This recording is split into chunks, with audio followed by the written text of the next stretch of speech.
Hey, what's up? What's up, dude?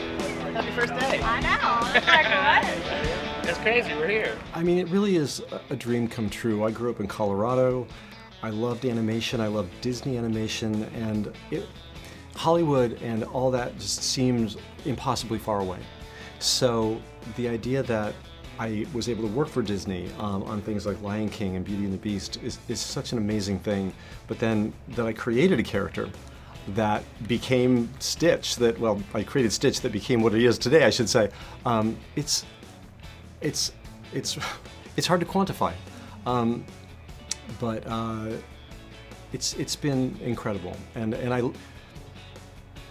I take a walk, I go anywhere, a grocery store, I go to the airport, I'm on vacation, I see Stitch everywhere.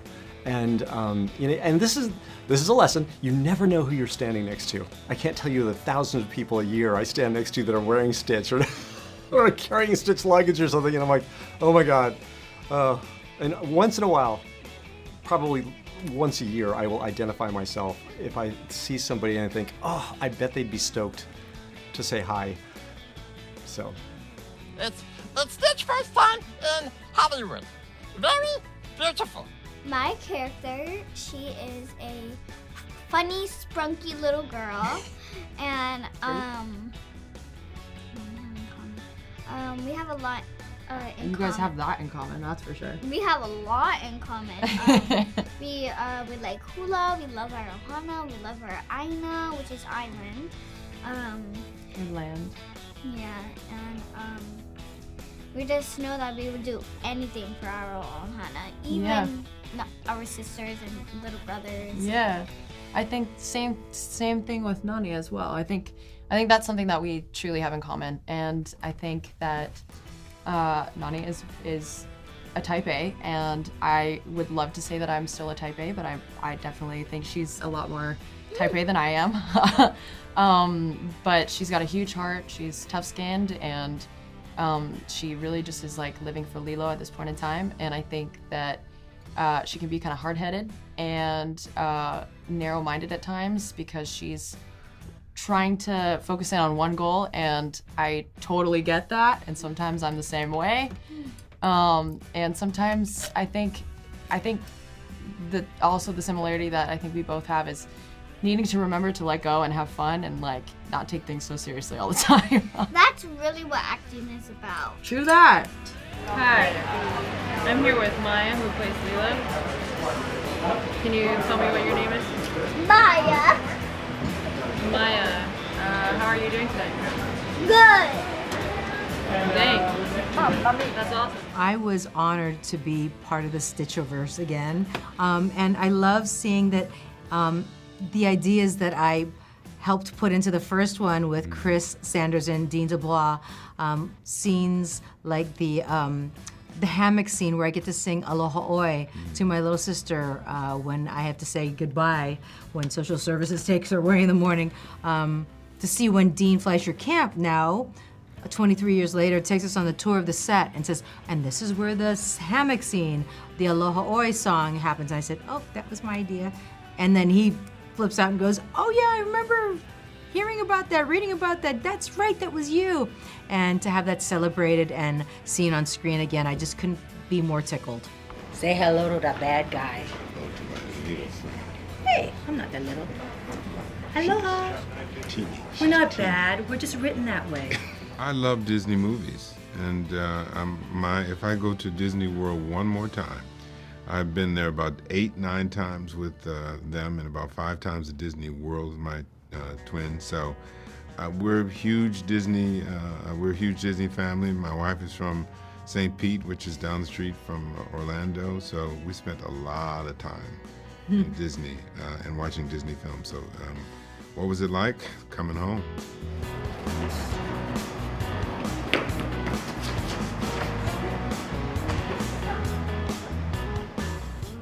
How did you feel about being half animated, half real in real life? It's tricky. I think it's tricky because, well, the real life acting, that's cut and dry. You're used to doing that, right? With the animation process in a real space, to me, there's a lot of questions. I just was asking questions like, how far away? You are a curious actor. That's the How best. far away is Stitch at this moment? Do I need to project more? Or is he 10 feet? Is he 20 feet away from me? Where in space is this? Like, I was asking these things because you inflection and all that. So it's trickier to me to do animation acting, I think. Green screen acting, not that we even did that much. That's You know the hardest tough. scene was the one where you had to like do it on the green screen. We were on the scooters or something. it's not good. I don't like those. Those are hard to do, yeah. You're like, oh, just imagine this. And you're like, I feel so forced and Yeah, and it's also you're sitting there and there's 50 people watching you, going like, and they're just staring, and they're Yeah. like maybe they'll write something down. But there's a comedy, like as a comedian, that instant feedback is what you're hopefully used to live. On a movie set, sometimes you don't get that. You get the crew checking their watch, or so you don't know if it's working. To add to Zach's stuff, I'm really more thankful for the animators that were able to pick up on our nuances as the characters that we're trying to build and portray, and they like incorporate that into the film. So half our performances are actually thanks to the animators rather than our performances. The genius of that hand-eye thing that artists do and can draw based on our movement. Like, for instance, whoever draws Homer Simpson when he does like a fault, like that's a genius to me. Yeah. That often when we talk about these movies is often not talked about, like the artists that do this, who did this. And they're always at the end credits. Yeah, and small, but they're, to Billy's point, they did more than we did. I think that we all are huge fans of the original, so it was always of the top importance to honor the legacy of the original film and what a classic it is. And then at the same time, I think we also have a real respect for the fact that animation is its own medium and live action is a different one, and they do different things better or worse than the others, and so you kind of have to be very thoughtful about the ways that you're translating it, and take every piece of the original that you want to keep, and you got to figure out, why does that work in animation? Is it gonna work in live action? And if not, then you have to figure out something else that will, really apply to live action strengths. And so that conversation really took us in a lot of different directions. And sometimes that meant sticking with the animated film more literally or more one-to-one, and then other times deviating from it in ways that ultimately I think are I'm really proud of personally, and tell a deeper, very emotionally rich story. And I think Jonathan and I have joked that success means that people will walk out of the theater going, that felt a little new, but I don't know which parts came from the original and which parts were new. You want to find something that really rhymes with and honors the essence of the original while telling a new modern story. Stitch Blue, Stitch from Space, Stitch really like food. A lot of stuff to say about Stitch. Stitch is very much like we all are. He has impulse problems. He makes mistakes. And I didn't realize when I was first concocting the character that he was landing in this really amazing place in the Disney universe. That I think his closest neighbor would be Donald Duck. Donald creates as much trouble, I think, as he does good things. I think Donald, he is his own worst enemy sometimes, which is one of the reasons I love Donald Duck, and I think people like him in general. He gets mad, he makes mistakes, and he, again, starts trouble. So I think that would be Stitch's nearest neighbor. So he's got this wonderful combination of a deep down good heart, but was designed to destroy. And through Lilo's love, he is redeemed. And he's I think the one and only Disney villain that was ever redeemed and became a hero.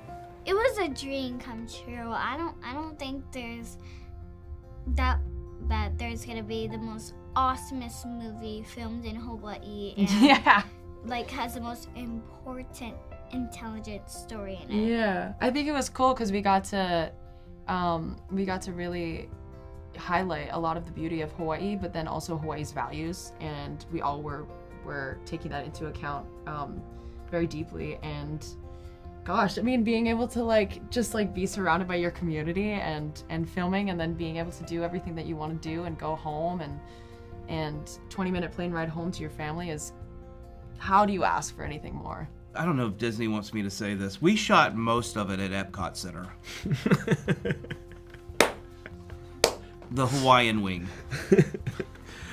Working with the locals in Hawaii on Lilo and Stitch was actually, I think it's nice to have a community come around you and support a story, and like if you could be authentic to their environment and their culture.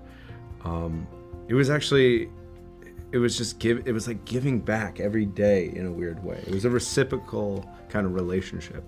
I don't think there's another state in the union that has such a glowing health as that culture dealing with family than Hawaii. The importance of that, we've kind of lost it, but we all come from cultures mostly that where family was incredibly important. Here in America, it's individualism and John Wayne and whatever.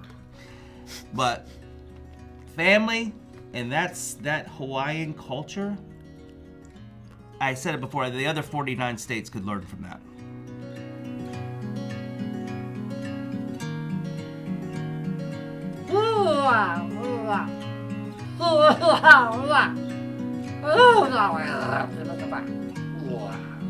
I hope they learn how to be more kinder, because we need that in this world, and that they learn the importance about ohana and what it really means, and that we poured our heart and our souls into this movie. Yeah, I agree. I think hopefully people will take away how much heart and soul we all put into it, and that that family doesn't have to look like a specific thing to be family. It doesn't have to be related or anything. You can create your own. And I think your family looks all the same and you're not, that just means that you're the most specialist person in there. Or that there's a family out there for you. Yeah, like a friend. Like Lilo and Stitch. Maybe, I don't know, extraterrestrial or not. Who knows? Lilo is Stitch's best friend. A big part of Stitch ohana. Ohana means family. And that means nobody gets left behind. Lilo and Stitch are both cute, they're both outcasts. I think people sometimes make the mistake of seeing them as kindred spirits, and that couldn't be more incorrect. Think of them as salt and pepper shakers. They look really cute together, but inside they're completely different. Lilo is focused inwards on family, on Stitch, and Stitch is focused outwards at the beginning of the story. He's literally designed to destroy.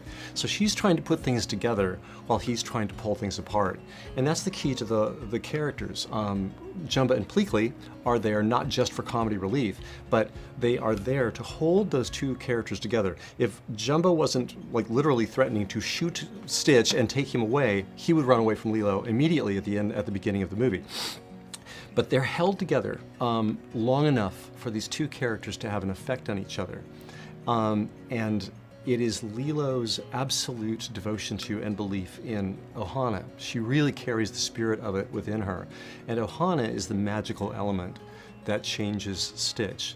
So he's the ultimate orphan and doesn't know it at the beginning of the movie. He has no idea that he's a one-off. There are no others of him. So he has no family to run to. And the moment where he sees this group of characters as a potential family is when he shifts. That's the last magical bit. In the original film, there's a particular moment where he's sitting on the beach and he's watching Nani and Lilo and David, and they're building a sandcastle, and he's been watching them for a while. And it's a very important moment because at that point he comes up, the sun is getting ready to set, it's late in the day, and he comes up with a surfboard and nudges Lilo, and he's wordlessly asking if he can go surfing. And that is such a critical moment because water is so dangerous for him. He's asking to risk his life in order to hook up with this family and be a part of that for just a few moments. And that part always gets to me because there are several things in there that are very personal to me.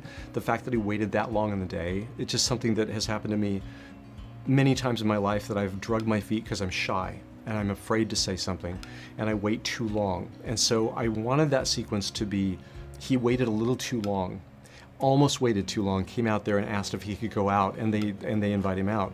And so, and that moment for him, until Jumbo ruins it by trying to grab him, is one of the best moments of his life up to that point. He really, for just a moment, felt like he belonged to something.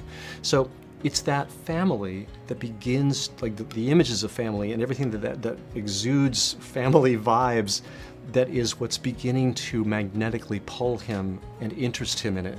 And he doesn't know anything about it because he's, you know, I don't think he's been on the earth that long. Well, he hasn't been on earth that long, but he hasn't existed that long. So all that magic, that messy magic that is a family, is what Stitch begins to fall in love with and want for himself to be a part of. Mahalo!